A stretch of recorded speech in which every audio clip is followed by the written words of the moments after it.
Shalom adik-adik, kita berjumpa lagi dalam ibadah online sekolah minggu Ciujung hari ini. Bagaimana kabar adik-adik semuanya? Puji Tuhan, kakak berharap adik-adik semua dalam keadaan sehat ya. Nah adik-adik, meski di rumah saja, adik-adik harus tetap semangat ya, tetap bersuka cita. Iya, kenapa adik-adik? Karena Tuhan Yesus tetap pelihara kita loh sampai saat ini. Jadi kita harus mengucap syukur adik-adik.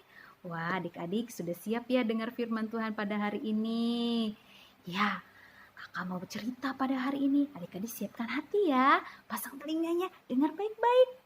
Nah, ngomong-ngomong ucap syukur adik-adik, kakak mau cerita nih, ada seorang juga adik-adik yang dia belajar untuk mengucap syukur dan terima kasih kepada yang telah menyembuhkan dia. Nah, satu ketika Tuhan Yesus beserta murid-muridnya sedang berjalan ya adik-adik menuju ke Yerusalem. Waktu melewati perbatasan antara Samaria dan Galilea, Tuhan Yesus melewati suatu desa. Tiba-tiba adik-adik, Tuhan Yesus mendengar ada yang memanggil dia. Yesus, Guru, kasihanilah kami. Yesus, Guru, kasihanilah kami. Wah, Yesus mendengar suara itu. Lalu Yesus berhenti dan menghampiri mereka. Mereka adalah 10 orang kusta. Mereka menderita penyakit kusta adik-adik. Mereka berdiri agak jauh dari Tuhan. Mereka mau semua adik-adik. Mereka menderita sakit kusta. Adik-adik tahu sakit kusta tidak? Pernah lihat? Sakit kusta itu adalah sakit kulit adik-adik. Di mana di tubuhnya itu mungkin di muka, di tangan, di kaki ada bercak-bercak putih yang mungkin juga kemerah-merahan. Nah, itu akan terasa gatal adik-adik. Kalau sampai parah adik-adik, penyakitnya itu sangat menakutkan.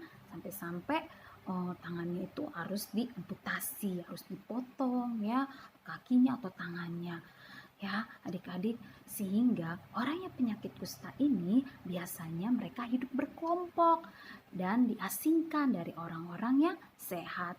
Karena kalau mereka dekat sama orang-orang yang sehat bisa tertular adik-adik ya, apalagi zaman itu belum ada obatnya seperti sekarang. Jadi mereka merasa menyendiri, merasa diasingkan, merasa dikucilkan karena hanya Yesus saja yang sanggup menyembuhkannya. Ya adik-adik. Nah, waktu Tuhan Yesus dengar mereka memanggil nama Yesus, Yesus menghampiri mereka adik-adik. Dan Yesus berkata kepada mereka, "Pergilah, perlihatkanlah dirimu kepada imam-imam." Wah, kenapa harus kepada imam-imam adik-adik? Karena waktu itu imam-imam itu seperti dokter adik-adik. Hanya imam-imamlah yang bisa menyatakan bahwa orang ini penderita penyakit kusta ini sudah sembuh atau belum. Nah, waktu Tuhan berkata demikian, ke-10 orang kusta ini mentaati perintah Tuhan. Mereka dengan iman percaya mereka bahwa mereka pasti sembuh. Mereka mengikuti apa kata Tuhan. Mereka pergi adik-adik menuju ke imam-imam tersebut. Wah, akhirnya ke-10 orang ini pergi. Mereka pergi menuju imam-imam. Nah, waktu di perjalanan adik-adik, tiba-tiba apa yang terjadi? Mereka lihat tangan mereka, mereka lihat kaki mereka, mereka juga melihat muka mereka. Tiba-tiba penyakit kusta yang ada di tubuh mereka hilang adik-adik. Mereka sembuh. Wah, mereka senang sekali. Mereka bersuka cita. Mereka bersorak-sorai kegirangan. Karena mereka sudah sembuh dari penyakit kustanya. Wah, mereka sangat senang sekali adik-adik. Karena Yesus telah menyembuhkannya. Tapi adik-adik, dari ke-10 orang yang menderita penyakit kusta ini, ada satu orang yang teringat tentang Tuhan Yesus. Dia ingat bahwa yang menyembuhkan dia dari penyakit kustanya yaitu Yesus. Wah, dia merasa bersyukur karena Yesus telah menyembuhkan penyakitnya.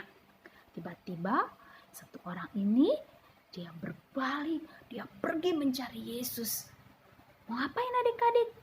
Dia mau berterima kasih sama Tuhan karena Tuhan telah menyembuhkannya. Dia cari Tuhan, dia pergi mencari Yesus. Sedangkan yang ke-9 orang ini, mereka pergi melanjutkan perjalanan mereka. Dan waktu satu orang ini datang berjumpa dengan Tuhan Yesus, dia langsung tersungkur, dia sujud di kaki Yesus. Dia mengucapkan terima kasih Yesus, terima kasih. Aku bersyukur karena aku sudah sembuh dari penyakit kustaku. Dia puji-puji Tuhan. Dia merasakan sukacita adik-adik karena dia sudah sembuh dan sudah sehat kembali. Lalu apa yang Yesus katakan kepada orang-orang yang ada di situ? Tuhan Yesus bilang, bukankah ke-10 orang tadi semuanya telah menjadi tahir atau menjadi sembuh? Tidak adakah di antara mereka yang kembali untuk memuliakan Allah selain daripada orang asing ini? Nah, ternyata orang asing ini adalah orang Samaria adik-adik. Wah, orang Samaria tuh biasanya diasingkan gitu loh adik-adik ya. Jadi Tuhan Yesus salutnya adik-adik sama orang Samaria ini. Dia tahu terima kasih, dia tahu mengucap syukur sama Tuhan yang telah menyembuhkan dia.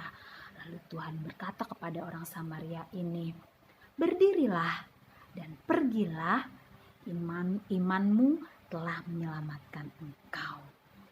Adik-adik, kita mau belajar dari orang Samaria ini.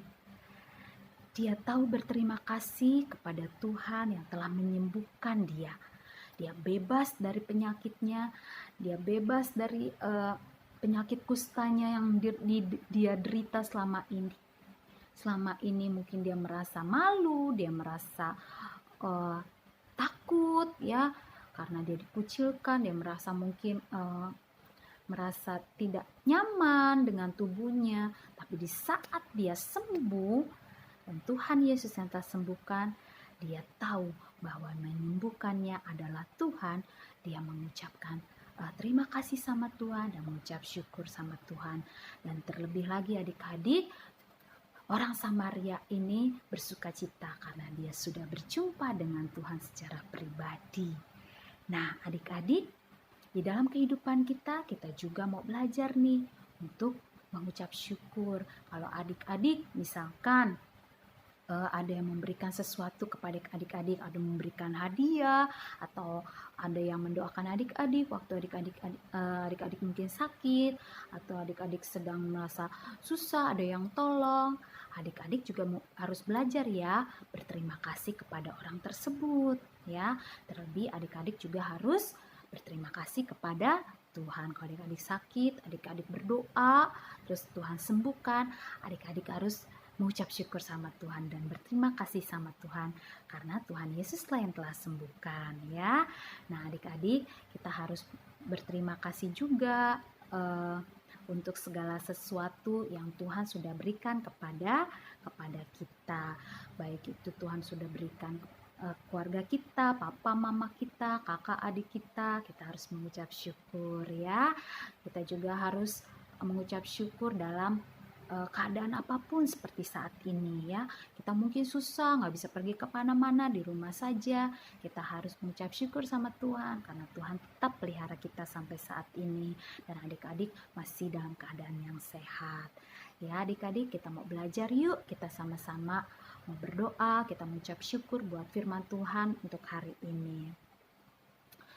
Tuhan Yesus, terima kasih buat firman-Mu hari ini yang telah mengajarkan kami untuk mengucap syukur Tuhan dalam segala hal, dan kami mau Tuhan belajar menjadi anak-anak yang tahu terima kasih, dan biarlah Tuhan kami mau menjadi anak yang taat kepada perintah Tuhan, menjadi anak yang takut akan Tuhan dan mau mengucap syukur dalam segala hal. Apapun yang kami alami saat ini Tuhan, kami percaya ada rencana Tuhan yang indah dalam hidup kami.